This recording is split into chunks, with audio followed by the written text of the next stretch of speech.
Welcome to today's Energy Central webcast entitled Developing the Security Plan. Moving beyond CIP, utilizing energy security to your advantage. A few housekeeping notes we'd like to mention. If you cannot get adequate sound from your computer speakers, you may dial into the audio portion using the telephone number listed in the right-hand panel of your interface under the audio section. Following the presentation, we'll have a brief question and answer session. Please submit your questions at any time using the chat interface on your screen. I'm happy to turn the floor over to Steve Schneider, Chief Solutions Architect, Energy Solutions. Steve, welcome to the event. You have the floor and should have controls. Thank you, PJ, and thank you all for joining us for our fourth and final webcast that addresses the upcoming Utility Security Regulations, NERC CIP 014. I'd like to introduce you to myself and my colleagues who will be presenting today. But before I do that, I'd like to acknowledge Rick Schumart, who has been our host and moderator over the past three webcasts. Rick is unable to join us today due to another commitment, but I would be remiss if I didn't mention him and his efforts in educating others on these webcasts. Rick, as Vice President for Strategic Utility Accounts for Leidos, works primarily with investor-owned utility clients across the nation, including those who are positioning themselves to respond to the upcoming NERC CIP 14. Again, I'm Steve Schneider, and my role as Chief Solutions Architect is tasked with, among other things, leveraging and combining Leidos' energy, health, and national security technologies to come into new business models that meet complex new business requirements. And a perfect example of that is the NERC CIP 014 requirements coming out. I also have extensive background in utility operations, having been with Constellation Energy and Baltimore Gas and Electric for about 20 years. Damon Brady has extensive experience in critical infrastructure services, including network design, implementation, and integration processes. And Damon brings a significant experience developing wireless and wireline communication solutions that connect the critical components in public safety and security. And then finally, Gib is our Chief Cybersecurity Technologist. And Gib has more than 20 years of experience project managing and providing technical oversight and experience on information system security projects for government and private sector organizations in energy, defense, healthcare, and financial sectors. So he has a very broad-ranging experience. Gib has managed and participated in security system certifications, penetration testing, and vulnerability assessments. Now here's a quick overview of our three previous webcasts, and all of these are available on the Energy website. So if you missed one of the webcasts or you'd like to listen to it again, feel free to download the presentation and listen at your leisure.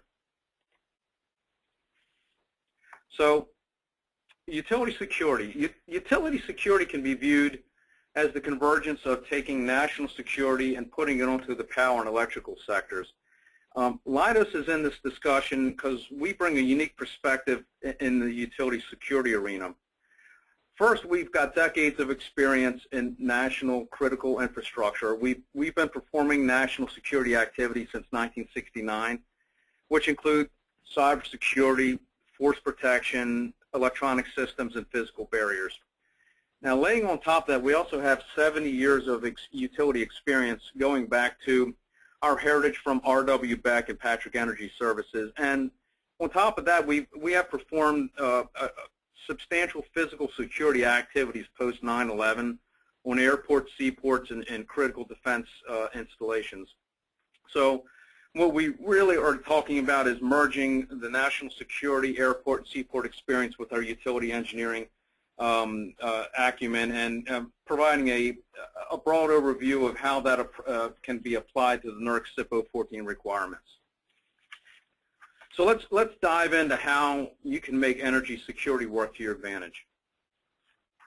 So over the past three webcasts, we've taken you through a detailed discussion around CIP 014, covering topics from, hey, what's the intent of CIP 014 to the threats and vulnerabilities and risk assessments to running it as a full utility program.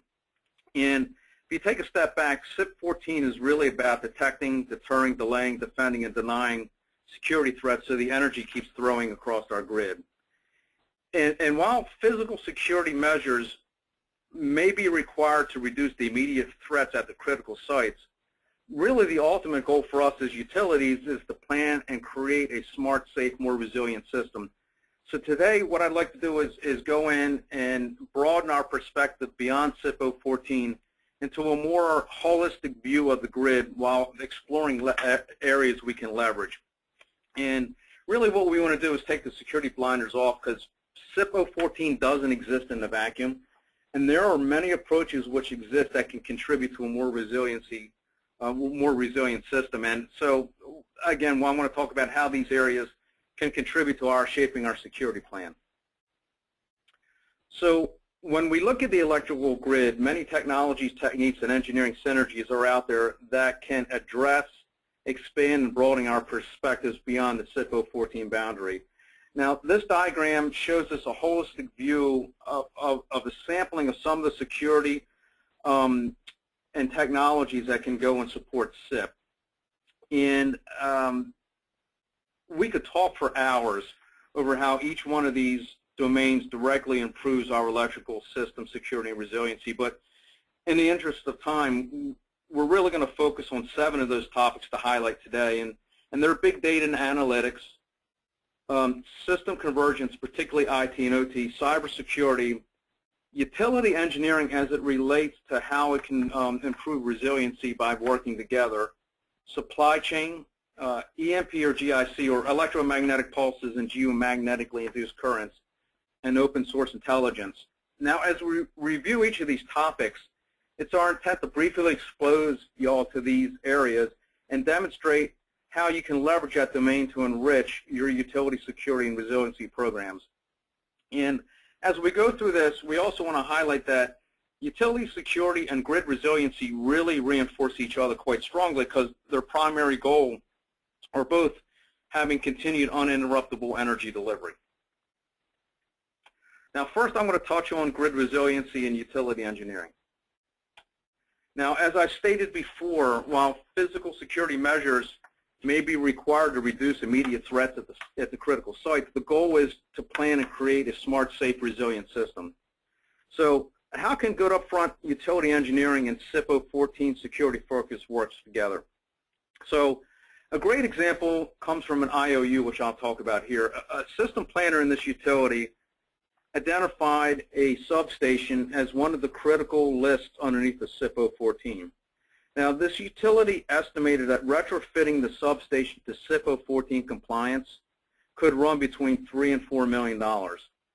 And after evaluation and looking at the system holistically, they determined that adding an additional transmission tie line to the station reduced the criticality of the station so that the impact of the potential instability and load flow issues by having that substation rendered inoperable significantly decreased. Now, the transmission tie line would have cost the utility about, or will cost the utility about $2 million, but the CIP 014 physical security retrofits would have cost between $3 and $4. Now, as I noted in an earlier webcast, the security plan, the robust security plan really optimizes the use of the utility's limited resources. And here's a good upfront example where that engineering produced a lower or less expensive solution than was outside the traditional physical security solutions of putting up barriers and that sort of engineering. Now, it still achieved the same results by minimizing the system impact upon the security event. Now, taking that a step further, utilities are now starting to evaluate design criteria for new stations. Rather than building larger stations, some utilities are out now actually focusing on reducing the size and dispersing the geographical position of the stations, provided it can be done rationally, thus reducing the criticality of the stations. Now, physical security considerations are probably in the future going to drive us from traditional economies of scales, and by that, the fact that you have a criticality in larger stations, it's going to really redefine what economies of scales with regards to a physical and security overlay will mean. But really, the bottom line is the reconfiguration solutions demonstrate that there's often more than one way to achieve compliance with the CIP 014 regulations. And taking a look outside beyond the physical security boundaries or the traditional arena makes sense. All right, now substation hardening often includes a number of features to either protect the station or delay a possible intrusion or attack. Walls, fences, screens are one of the first lines of protection, and we know they provide a solid barrier between the person with the intent to attack and the asset that the utility is protecting. Now, we've listed a few examples of the types of protection here. For instance, transformer shrouding in the form of ballistic refractory panels on a removable construction can provide two functions, both ballistic shielding and fire protection.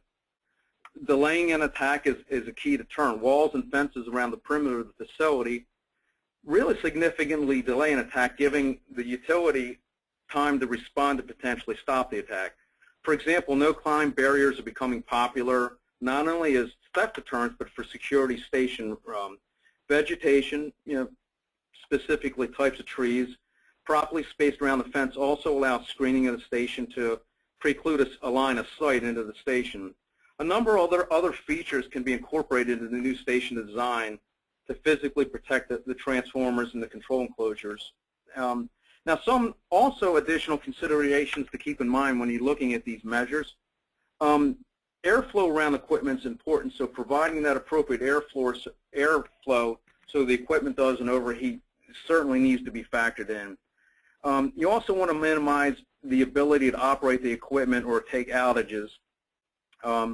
If there are ways that you can integrate EMP mitigation measures on the front end, and we're actually looking at how we may be able to combine fencing and EMP mitigation into a singular package, providing access for spare transformers for the most rapid replacement. And finally, aesthetics are important, particularly in areas where you may have, urban areas or where the political nature certainly indicates aesthetics are important. Now, I want to take a few seconds to put the overall CIP 014 intent and activity into perspective. Now, recall that CIP 014's critical list essentially focuses on grid stability. So I think this slide says it all, because we want to make sure that either prevent the attack or make sure the attack shown on the left-hand side of the upper screen doesn't cause an instability issue, which basically takes out a significant part of the U.S. It's really that simple. So one way that a utility can help work on the stability side is with synchrophasers. Synchrophasers help improve the grid's security and resiliency by providing real-time or near real-time transmission stability monitoring. Phase angle, voltage, frequency, and other key indicating readings provide a good state estimation of the stability.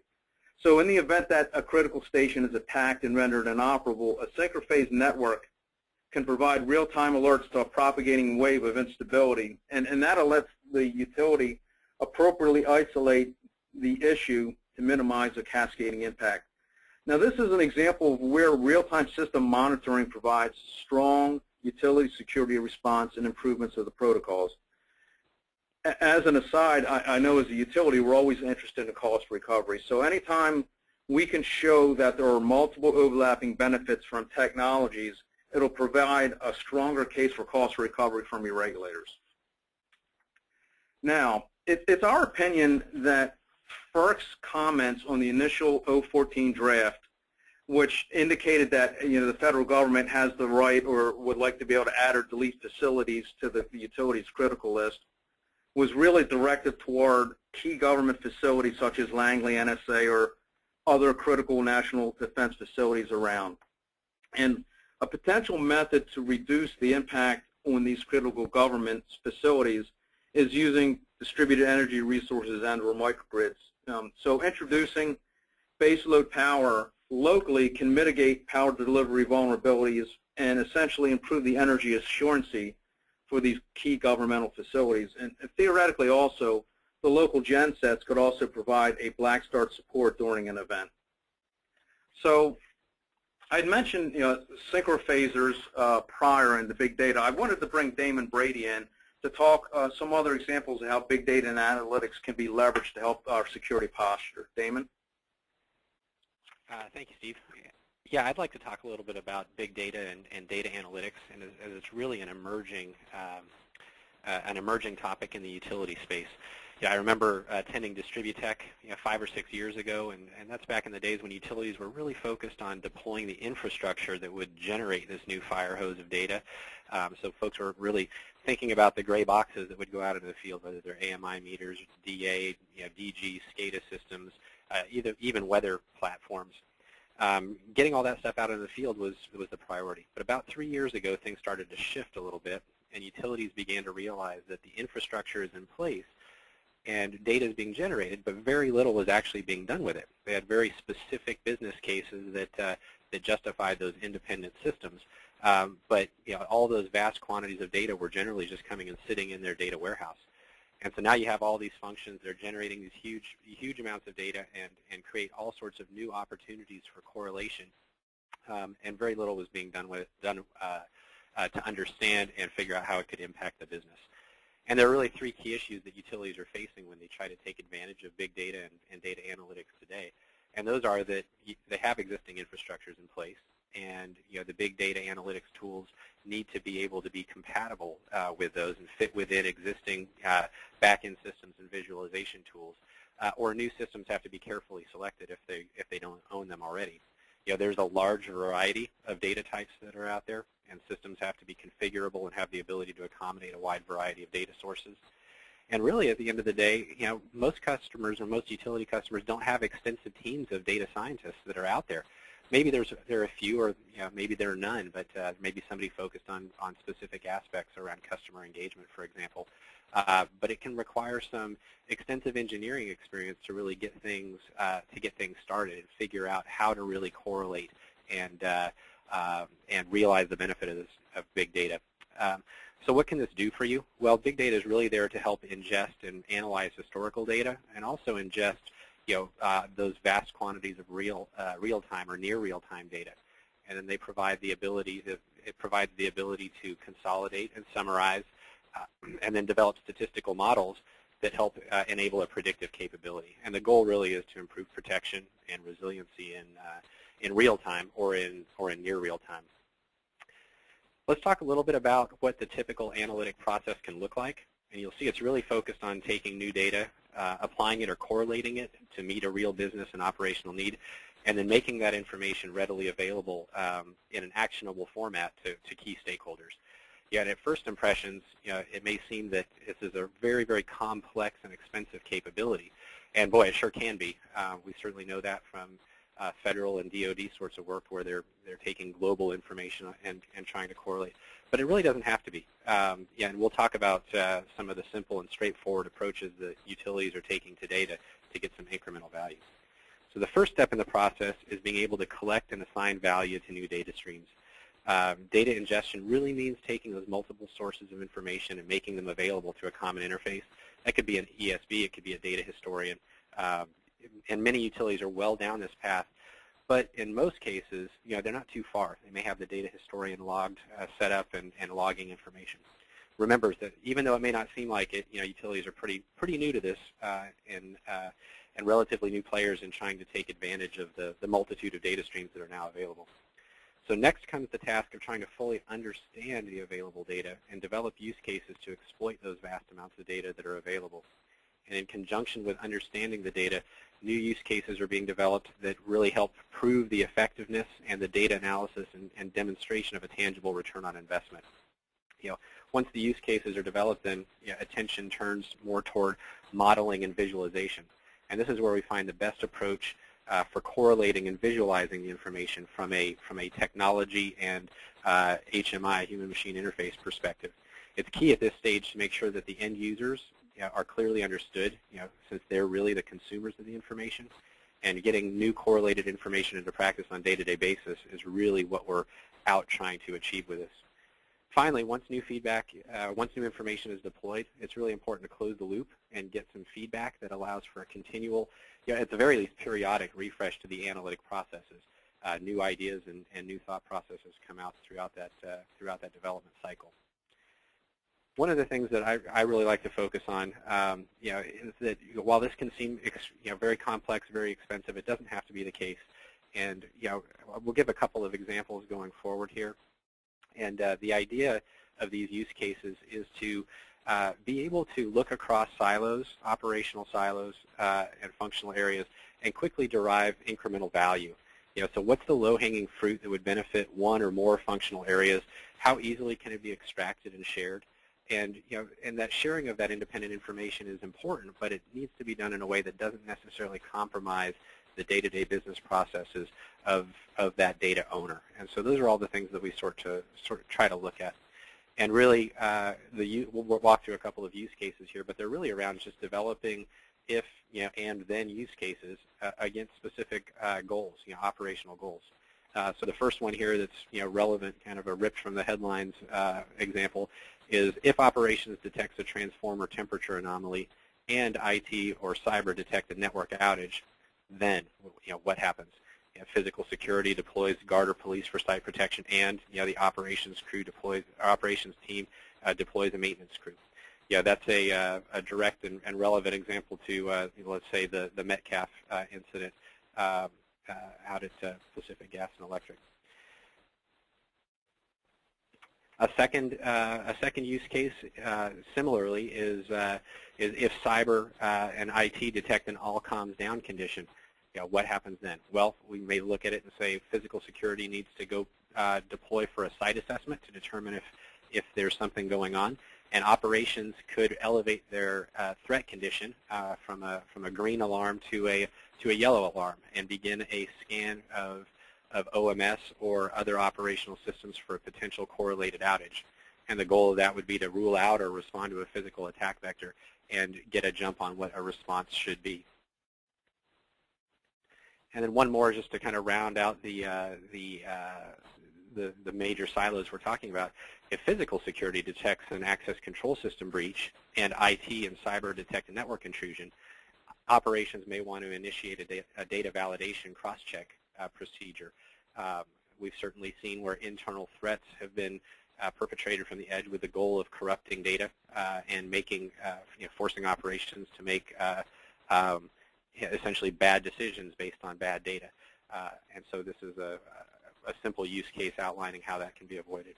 Whatever the use cases may be, we really want to try to focus on creating ConOps linkages, and these are linkages that connect business processes and drive success across functional areas, maybe reducing response time, minimizing outage time potential or impact. And we want to try to do that using situational awareness tools, whether siloed or separate. For physical security, this could be a PSIM or an SIEM. And when you judiciously apply that capability and that technology in concert with ConOps management, you can really start to see some tangible results of big data and data analytics. And then this is an ongoing process. Once established, this capability really can be further enhanced through use of integration of things like open source intelligence or OSINT. And Steve will provide some more information on that. Steve? Great, thanks, Damon. So, PJ, could you please flip to page 20? I want to explore an area that many utilities don't know much about, open source intelligence, or as we call it, OSINT. Now, this graphic here is actually pretty stunning. In the sense of an internet minute, all of this information shown here is freely shared on the internet. You have Twitter, Facebook, blogs, news sites, court records, posting sites such as Pastebin, Glassdoor, LinkedIn, IRC. It's amazing the amount of information that is freely shared on the internet. And to really strike even home more, the numbers on this graphic are from 2012. And since then, the amount of information in applications, blogs, and other information sharing sources has really exponentially increased. Now, within this bee's nest of free-floating information, there is the potential to extract and use information to better protect our utilities. Utilities can use this OSINT or open source intelligence to really look for potential threat vectors. Now, also as a warning, and I won't talk much about this, but the bad guys are also trolling open source intelligence for information that can be used against the utility, such as the location of your assets. So be aware of the information that your utility releases into a public open source setting. So let me get into OSINT a little bit more. So why do we want to look at this? If used properly, it can provide, again, an early warning system for the utility. And how? Really, we see OSINT as having three types of sites: Hind, Insight, and FORE. And Hindsight focuses on looking at the forensics. So like after an incident occurs, we gather data and figure out whether there were any leading indicators in the open source chatter which can be leveraged to provide and improve our response and protocol insight. Now, insight is also very important and critical because, as we mentioned before in a second webcast, a threat is an adversary with the intent and the capability of hurting you. And proper OSINT analysis provides what we call sentiment analysis, and that is by looking at the semantics and how it's put up on the web and various background analyses, you can determine what's the intellectual and emotional state of the potential adversary. And getting into that thought process of a potential adversary is a critical part to really doing good threats and vulnerability assessments. Foresight is where OSINT really pays off, and combining the hindsight forensics and the current insight and sentiment analysis together, it enables us to proactively have indicators which we could go out and investigate and set up, or set up automatic data filters to identify potential upcoming threat vectors and to monitor them. So essentially what OSINT allows us to do is take information that's really unstructured on the web, transform it, and create actionable intelligence so we could set up better defenses. So while OSINT relates to information that is out in the public, company source intelligence, or COSINT, is related to information that is only available within your unique utility. And this information can include employee records and performance improvement plans, internal computer system monitoring, and other information that you legally have the right to access. So why might a utility want to do that and look at that source of information? Steve Filio, one of our previous presenters, is our counterintelligence expert with over 20 years of experience in military security, law enforcement, intelligence. And Steve notes that about 70% of attacks on company assets are initiated by insiders. In fact, several recent utility attacks have occurred which were by the hand of disgruntled employees or ex-utilities. So much like OSINT provided hindsight, insight, and foresight, company source intelligence has the same or even the greater potential to yield that proactive protection. Now, obviously, Big Brother implications surround the use of potentially using company source intelligence. And leveraging this source of intelligence is really the decision of each utility's executive leadership team. We simply want to make you aware of the potential data source and how it could potentially be used to help you in your security arena. All right, I'm going to show you a couple of examples of open source intelligence in action, if you will. So Leidos' open source intelligence tool is called Digital Echo. And this slide here shows a hindsight of analysis that we used as a proof of concept around our OSINT product when we were developing it. Now, we use Digital Echo after the fact here to show that we can extract potential leading indicators for future potential attacks. Now, this example applies to a relatively previously unknown Nigerian extremist group called Boko Haram, who you may have heard of in the news recently. And they attacked the UN headquarters in the Nigerian capital back in 2011. Now, this graph essentially shows the OSINT chatter associated with Boko Haram. And you'll see the big red vertical line. That is when the attack occurred. And you'll notice that the chatter really increased prior to the attack. Now, the higher levels of chatter afterwards were everybody talking about it. But that and other indicating factors really became an ability for us to look at that and say, hey, this is a potential good leading indicator that we could apply to future security protocols overseas. Now, this is actually, I'm very proud of this with Digital Echo. Here's an example of where we applied OSINT to drastically reduce soldier deaths due to IED or improvised explosive devices in Afghanistan and Iraq. And from us being able to look at the OSINT chatter and analyze it and figuring out where it's going and really understanding the intent and the intelligence behind that, we were able to substantially reduce deaths and be able to avoid attacks. Now, as related to this utility security, we believe that open source intelligence can be used similarly to provide a proactive protective analysis which has a high potential to yield actionable intelligence prior to the attack. Now, a lot of what I just talked about there was actually looking in the cyber arena and being able to utilize that to our advantage. I'd like to actually hand it over now to Gib Sorbo, and Gib is going to take us through some discussions on cybersecurity and the OT-IT convergence. And Gib is our Chief Cybersecurity Technologist at Leidos. Gib? All right. Thanks, Steve. So as everyone's indicated, we've spent a lot of time talking about physical security and the attacks against physical security, and a lot of the lessons we learned from that in terms of the nature of the adversaries and the open source chatter and all those other things apply equally well to cybersecurity attacks and threats that we see from there. But it's important to keep those all in context and understand how they interrelate to each other.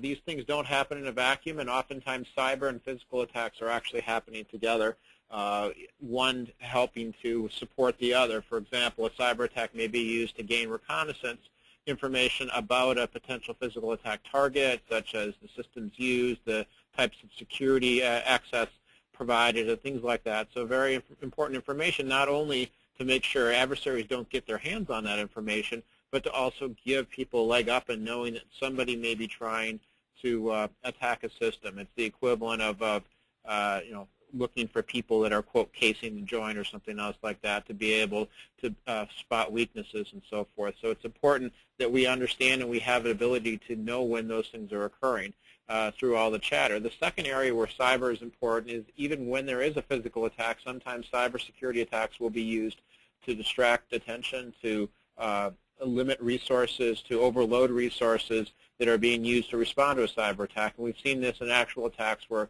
the communications was cut or something else was done to limit the ability for someone to figure out exactly what happened.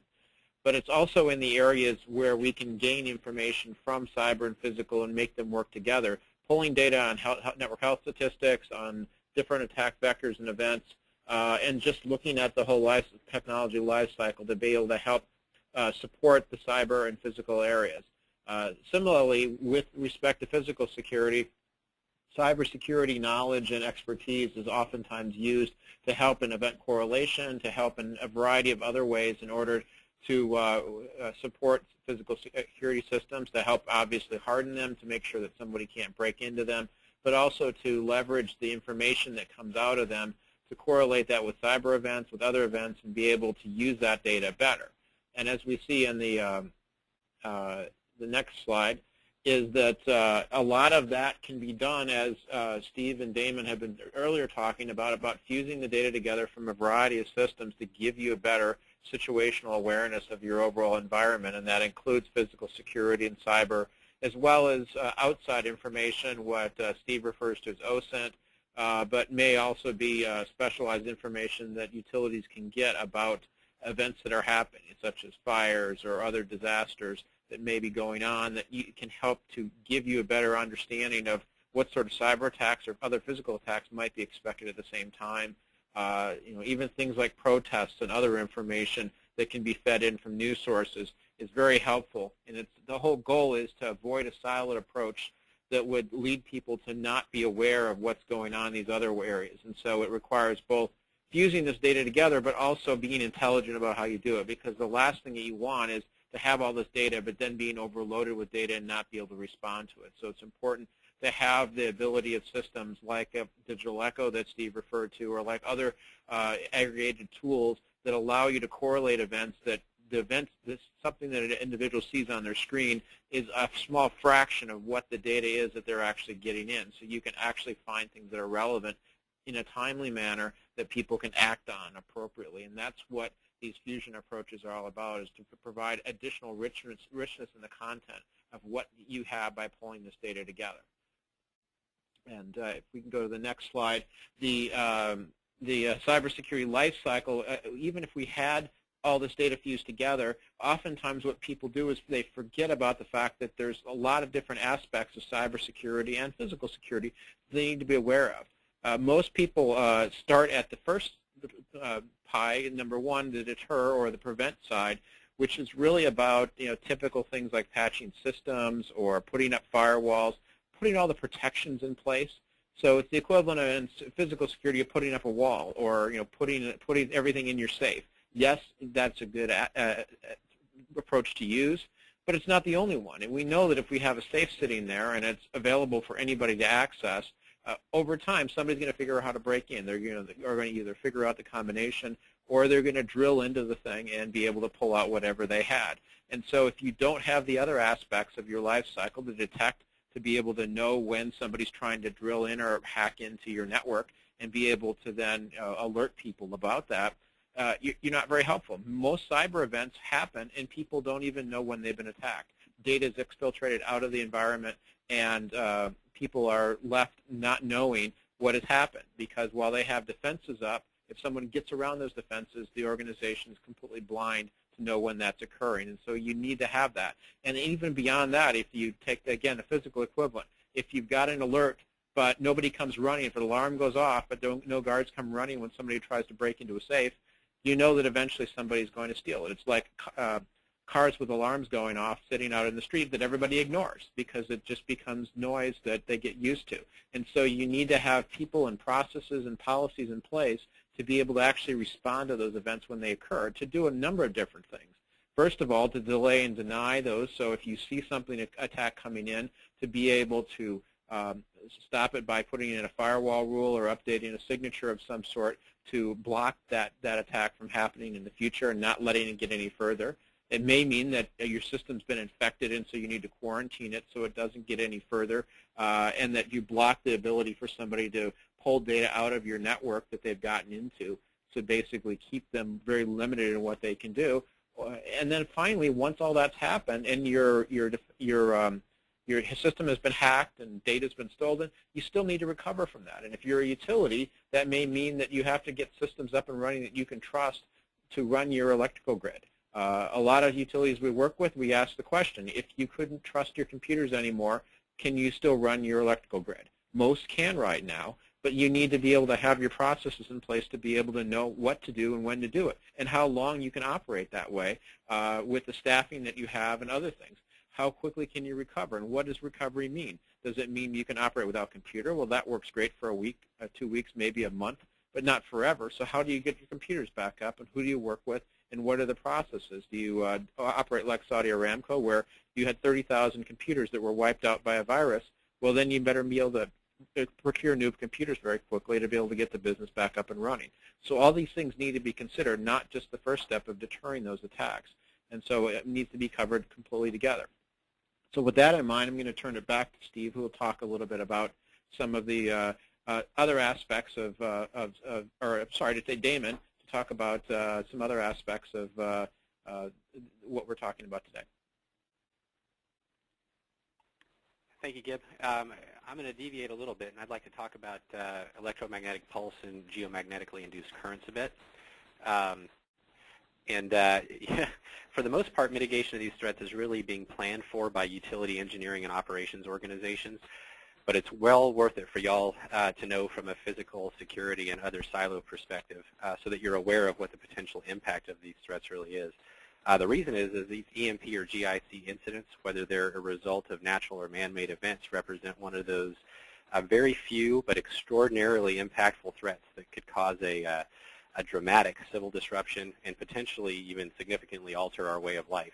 Yeah, in fact, we do a lot of work with the Department of Defense in this area, and EMP is characterized by one of our Defense Department clients as one of a small number of threats that may, what they quote is, hold at risk the continued existence of today's U.S. civil society and disrupt our military forces and our ability to project military power. So the graphic on the right-hand side of the slide there was developed by our EMP assessment team working with the Defense Threat Reduction Agency and illustrates what the potential impact of an EMP burst from detonation at various heights could be. So what are they? Magnetohydrodynamic EMPs, or E3s, may be caused by solar storms, have components there, and can significantly impact both electrical operations and associated communication systems. High-altitude EMPs are what many believe are the biggest risks to grid infrastructure. That's because they have a real significant potential of damaging key electronic equipment and other grid components. These are short, high-amplitude pulses that can affect wide areas and cause widespread damage. And then last on the list, but certainly not least, is the threat of intentional EMP by a hostile actor. This could be a surface-level, small briefcase bomb, for example, detonated near a substation, causing a regional outage. And while there are relatively few folks who are able to carry out this kind of attack currently, they haven't been quiet. Those who do have the capability haven't been quiet in broadcasting that capability. So the likelihood of an attack of an EMP attack really depends on the actions we take to be prepared, and that preparedness really requires a strong public and private partnership to achieve results. More potentially impactful, or certainly more considered at this point, is the recent increase in solar activity. That's what's got people talking more than a rogue nation state from an impact perspective. The sun is in its most active period of its 11-year cycle, and although solar storm activity is the weakest in this century, there have been a couple of significant near misses in the last 2 years that really have scientists concerned. So these geomagnetically induced currents, or GIC events, are typically associated with space weather. They are long pulse induced current flows that overload neutral to ground currents and transformers. And solar storms are regular occurrences. They wax and wane in intensity on roughly that 11-year cycle. The graphic there shows where we are currently, and the last cycle, it was right around 2000 at its peak. And we're just currently beyond our peak of the solar cycle, and this really looks like it's one of the weakest solar cycles in about a century.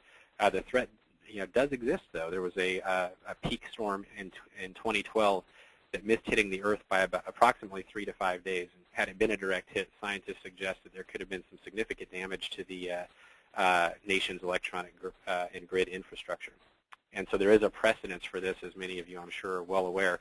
A Canadian utility experienced a significant outage in the 90s as a result of a solar storm, and there's the famous, I think it's 1867 incident, where a storm so severe hit the Earth that telegraph lines operated without DC power if they didn't break altogether. So we're working on a number of fronts to address these protections to critical infrastructure and help mitigate these threats, and it's really something that is important for people developing their CIP-14 physical security plans to consider as well. One of the key elements in recovering from one of those events is having a robust supply chain, and I'm going to turn it over to Steve, who'll talk a little bit about that now. Thanks, Damon. So supply chain is also an important component to utility security and improved security resiliency. And I'm not going to go into elaborate detail around the supply chain, as we really could hold a several-hour webinar just on that topic. But there are some overlying factors you should consider in your supply chain processes. First, realize that there is a potential for compromised components that are supplied by foreign governments and companies.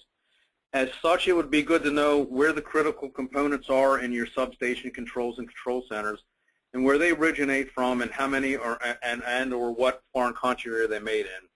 Number two, it's good to understand how your components come into your utility, and you should go out and intentionally reduce or eliminate as much as possible single-point failure streams from a single provider. On the front end, incorporating an increased security awareness with your vendors and in their upfront vendor evaluation, ask about their cybersecurity protocols and other security-related concerns so you can truly understand the potential vulnerabilities you have in that part of the supply chain. And then finally, consider coordinating with your sister utilities within your local state PUC structure for enhanced cost recovery, spare recovery, particularly with the fact that the upcoming NERC mandates are now going to be applied to utilities.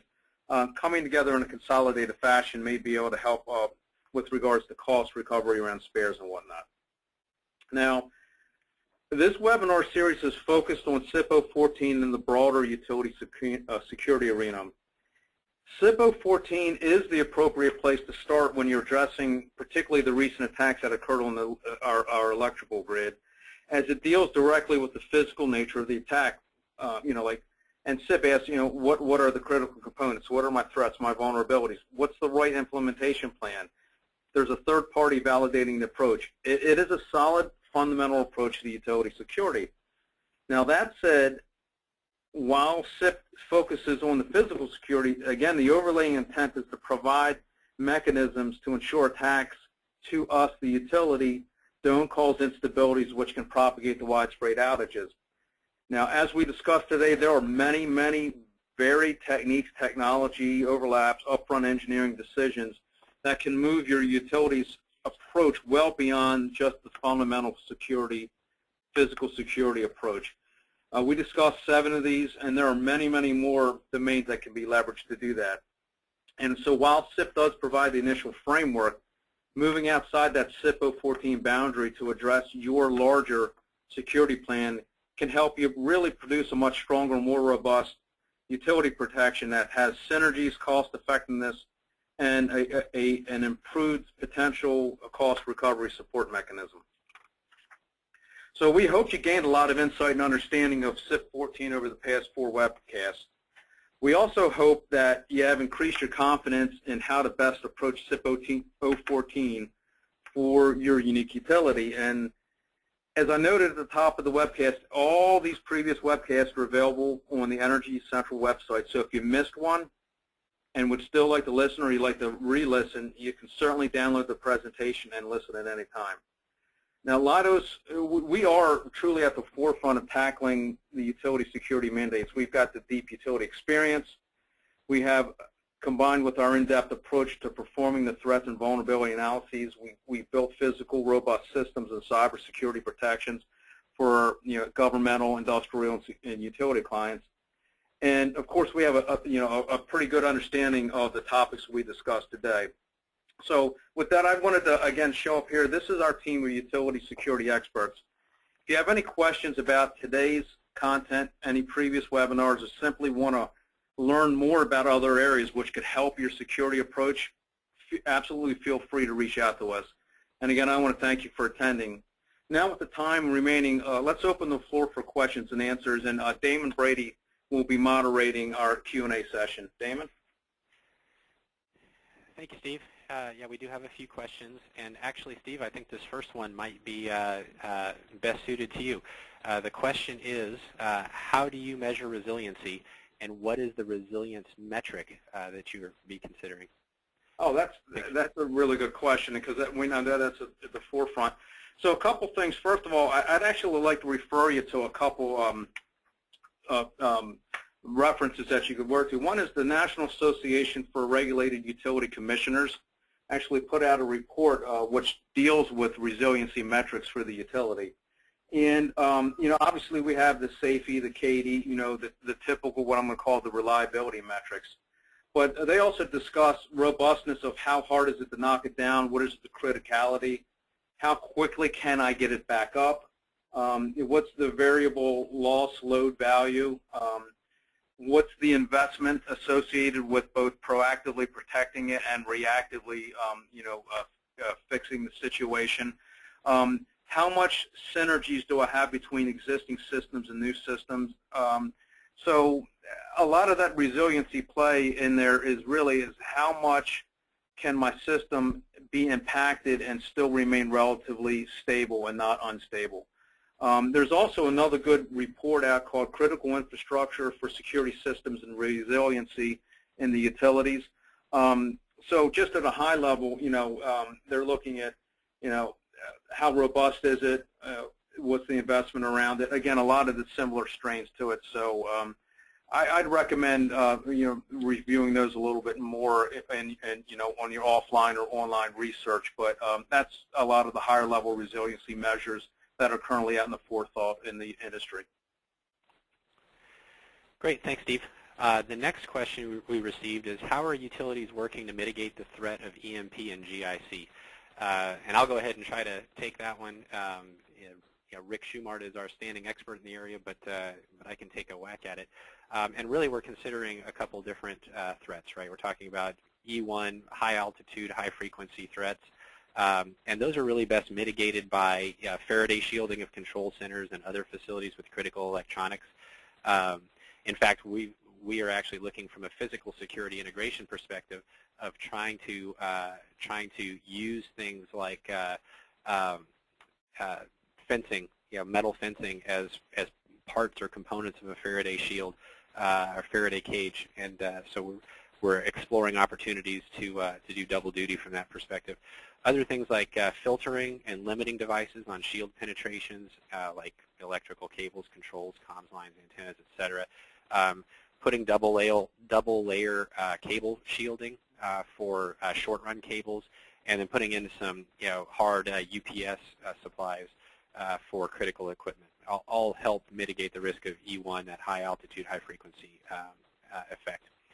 For GICs, E3 GICs, which is really essentially threat mitigation on long transmission lines to transformers, the real key approach that that folks have been utilizing is to interrupt the DC path between substations, whether on the hot side using series compensation capacitors, or on the ground side, where you're lifting transformer grounds to add resistance or capacitance to ground. And a lot of folks are looking at active devices that sense threshold DC levels and interrupt the ground path, provide surge protection, et cetera. So those are some ideas. There's actually a wealth of information available at the EPRI website, and our Leidos engineering team is doing a lot of this work on the federal side as well, and can certainly help with that. We have one more question, it looks like, here.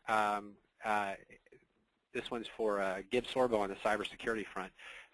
Gib, do you have any examples of how cybersecurity event correlation can help improve my physical security posture? You want to try and tackle that one?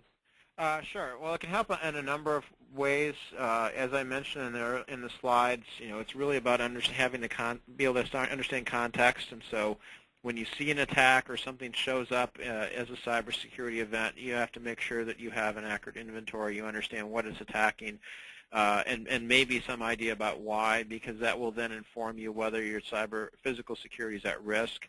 So, for example, if you're detecting an attack that you've correlated that shows that somebody's trying to attack a physical security access system, for example, that would be a sign that maybe there is a threat to that, or that they're trying to gain some information about that system. So that would be one potential thing if they're accessing data in other things. And again, this requires you to have some basic information about your assets and where it is. So if it's a repository of physical security plans or plant layouts or other things like that that people are accessing, and we are seeing some of the threats that DHS is reporting about people trying to obtain that information, trying to obtain materials on parts or on other things from vendors. For example, Telvent, one of the a large control system product vendor, was hacked, and the theory was people were trying to get information about their customers or about the systems that their customers are using. Things like just the physical dimensions of a particular part or even a pipe or something else like that may be then used to launch some sort of physical attack or even terrorist attack or something else like that. So knowing what information somebody's trying to get. A lot of times we spend so much time trying to just stop an attack or run around and trying to block it that we don't even think about, well, what information did they take, or what information were they trying to get? Was it completely random, or were they really targeting a certain server? And that will then tell you, not just for physical, that will tell you a lot of things. Were they targeting HR? Were they targeting your customer information? Because all of those then will prioritize what you try to do after that, and how you decide to respond to that attack. And that's one of the ways is that, if it's targeting physical security information, then you make sure that's done. Now, you also want to look at your physical security information system if you have one, and if you can tie the two together, and there's a lot of tools that are trying to do that, that's another way that, again, you can find areas where those things match up, where somebody is trying to attack one system, and then you're seeing events are happening in the same location or on the physical side. And there are tools now that will help you to correlate across those two, the cyber SIM and the PSIM, to get that information. Great information, Gibbs. Thank you very much. Well, it looks like we're getting close to the top of the hour, so I think we'll go ahead and wrap up this session. Again, we want to thank you for joining us on behalf of Rick Schumard and the rest of the team on the line, and those who've also participated in prior calls. Thank you for your support and your participation in these sessions. PJ, back to you. Thank you, and thank you, all of you speakers. Great presentation. For our audience, we hope you've enjoyed today's discussion. As you log off, please take a moment to complete our survey and give us your feedback so we can continue to provide you with quality content. Thank you for attending, and this does conclude today's presentation.